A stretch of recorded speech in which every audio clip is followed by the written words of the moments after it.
How's everybody doing today? This is Erik Latsha with Honest Home Solutions, and this is another video we have for you with our Wholesale Heroes Workshop.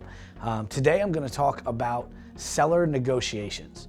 This is a question that I would say comes up all the time across every avenue, but in this business, you have to be able to negotiate with a seller at the highest level and make sure that you're meeting their needs. Real relationships aren't built fake facade. Trust, integrity, fun are core values that we hold on to. Let's look at what needs to be done. I have 1, 2, 3, 4, 5, 6 steps that if you can follow each of these steps throughout the process, you will buy more houses, build better relationships, and make more profit on each deal. So the first one is, once you have a lead, you show up at the appointment, you need to start with building a relationship.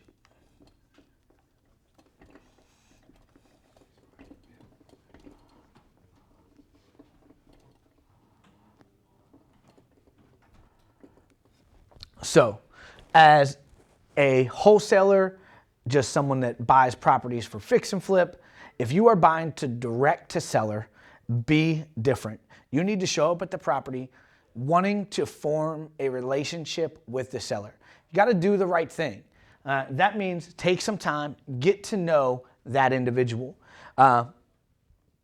Try to relate to what is going on in some sort of way. If you can't, you can't.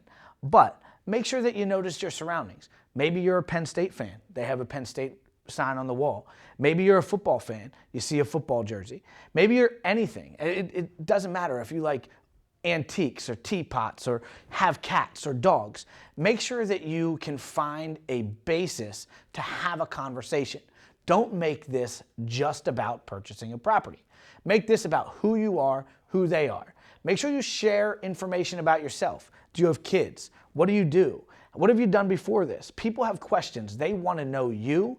They want to do business with you, not a product, not a service. They want to do business with the person that's sitting with them at their kitchen table or in their living room. So first and foremost, build a relationship and start to build trust. By telling about yourself is how you will build trust with people. They want to know about you. Next,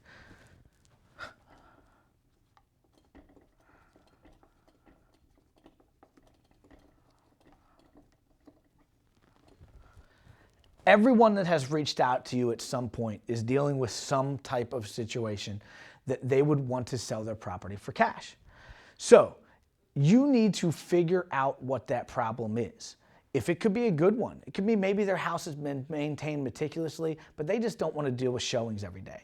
Maybe they have deferred maintenance throughout their property. Maybe they're a tired landlord that just doesn't want to tell their tenants that they're selling the property and want it to be an easy transition as you purchase the property.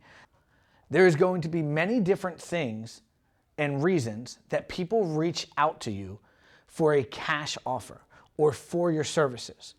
But you need to take the time and make sure you figure out what the problem is and start to plan on how you are going to solve it. Every situation is different, and you need to find a solution that isn't inside a box. Think big. Individualize everything you do for every client. What is their picture perfect?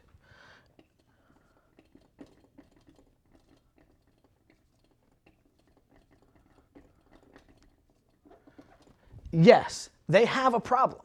They have something they want you to solve.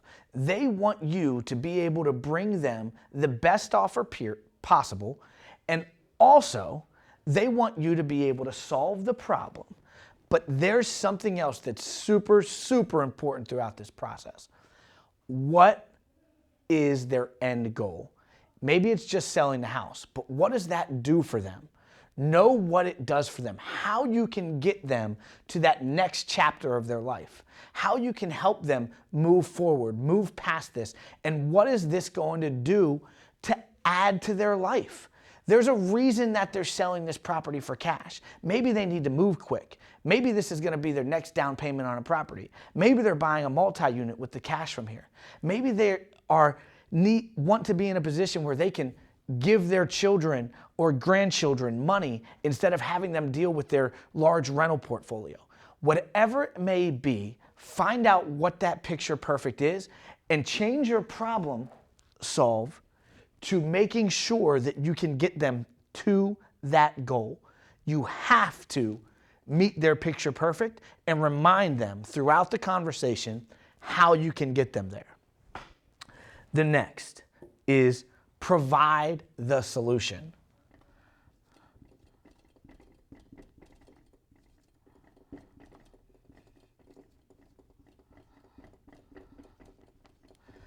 This is why we're called Honest Home Solutions. We want to provide your individual problem, issue, reason to get your picture perfect by giving you a solution that works for you. Not everybody has the same outcome, but our goal and your goal should be to make sure that you provide the right solution for whatever it is they're dealing with. This is the time where you start to talk about finances. This is where you talk about what their goal is on what they would like to receive. You've done all this. You've built the relationship, built trust, started to problem solve, focused on their picture perfect. Now you want to provide them a solution. See what they would like out of the property. See if you can give it to them. Walk them through numbers if they have questions on why you can pay what you want to pay. If they have questions on what you're going to make on profit, talk about it. Don't be secretive. Be honest, open. Let them know what you're going to do so that you can provide them a solution so that they can have all of these in place. The next is, and super important, a give and take. Understand that when you first throw out your number or you talk about finances or they give you a number and you can't meet that number based on what your math falls on, is you need to provide a give and take. Maybe you can give a little bit more money. Maybe you have a max offer and you can adjust your renovation list a little bit. Maybe you can get up a little higher to what their needs are so that they can get all this in place and that you can provide the solution that gives them their picture perfect and problem solves. But understand, if you give, you need to get something in return. So if you need to go higher, maybe you need longer terms. Maybe you need better terms on the purchase. Maybe you need to have access so that you can have the ability to wholesale the property to a third-party buyer. You need to make sure that these things are taken care of. And in this process, make sure that you explain the issues that will come up, such as if it has a septic, making sure you're going to do a septic inspection. Spend the money, get it done. You don't want a $15,000, $20,000 bill that you weren't prepared for. So make sure if you're giving or they're giving, that you're giving back. This is a relationship. You want to make sure you hold strong to what you built up here in that trust and that you operate in a way of honesty and integrity. So make sure that when you're giving, that you're getting something in return. That is how you negotiate. But if they're giving something to you, make sure that you're giving something in return either. Relationships work both ways. You must give and take. And the last one is most important on making sure you get the deal signed at that very moment.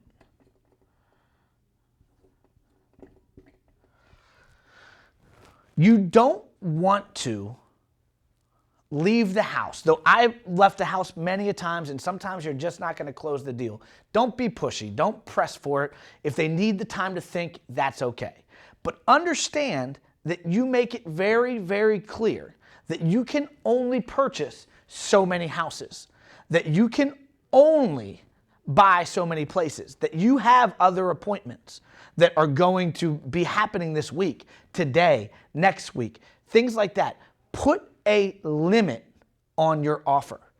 I like to operate at 24 to 72 hours because for me, outside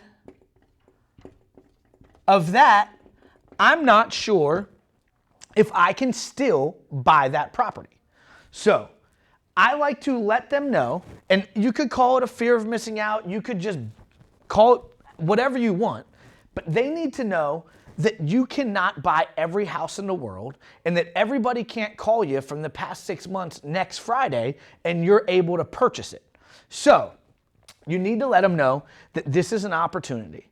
You've done all these things correctly from start to finish.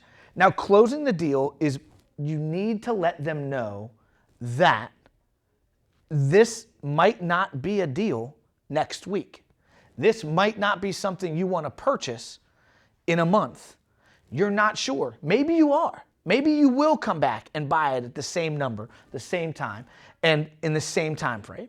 Maybe all that works out, but you need to let them know there's a chance that it won't. And that is letting them know that they have a fear of missing out. Help them make the decision. If you are doing all of this, building a relationship, being trustworthy, problem solving, helping them get to their picture perfect, providing them a solution that solves their problem, gets them to their picture perfect. If you give and take throughout the conversation, if you've done your best with all of those things, they should know that you have their best interest in mind. And so the fear of missing out, they should want to do business with you at this time. Give them a time frame in which this closes, either today when you leave the house or 24 to 72 hours. But you can't leave open-ended offers all over your state, all over the country. It just won't do anything for you. So guys, these are seller negotiations, tips that will really, really help you close more deals in a faster amount of time and do it the right way. No sneaky tricks or being dishonest, trying to get people to sign papers. Don't do that. We're not used car salesmen. You're not just going for a one-time deal. This is how you build a relationship for long-term longevity in this business, doing it right from start to finish. Be the best in your industry with honesty and integrity, and do these things with every seller, and you will see your numbers go up incredibly. You guys, have a great day. If you have any questions about seller negotiations, reach out to me, Erik Latsha at HonestHomeSolutions.com. Check in and watch more Wholesale Heroes workshop videos, and you will see your business grow every single day. We'll see you soon. Check in for the next one.